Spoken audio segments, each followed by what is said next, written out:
Hello, mga kaibigan. Kape-kape muna si Lola. Walang tinapay. Kape lang. Bunabeta. Ayan po. Ilang taon na rin po kung gumagamit ng ganito. Yan.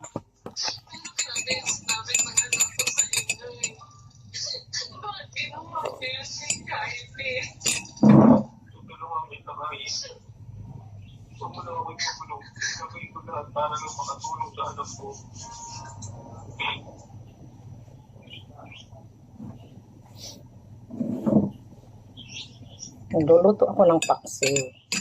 Kasi kanina, nagluluto ako na paa ng manok. Tapos kahapon, pritadang manok. Ay naku. Ngayon, bangus na lang, papaksiwin ko. Ang init-init, kaliligo ko lang. Hi guys. Sarap po siya. Yan si Lola.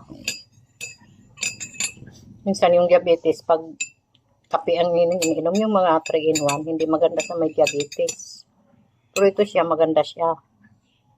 Hindi siya tumataas. Bumababa pa. At saka, maganda ang tulog ko dito.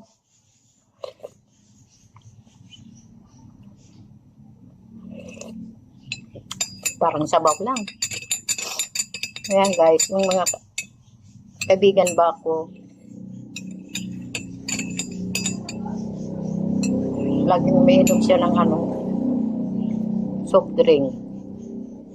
Katapos niya umiinom ng soft drink, saka sa inom ng gamot. Tuloy, hindi rin bumaba yung sugar niya kasi nga inom ng soft drink.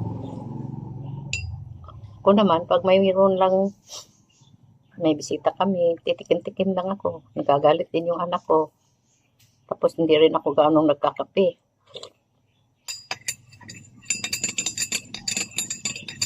Kundi ito lang ang kape ko. Yung kape ba 3-in-1, hindi talaga maganda sa katawan yung sa mga diabetes. Ang mahal lang mahal po ang mga gamot ng diabetes. Tapos high blood ka pa, may cholesterol ka pa. All around. All around na yung sakit mo. Ayan tumataba-taba na nga ako ngayon. Pumayat ako dati. Yun, naglaga-laga ako ng mga dahon-dahon. Paragis, dahon avocado, guabano. Lagi kong ininom yun. Kasi nga,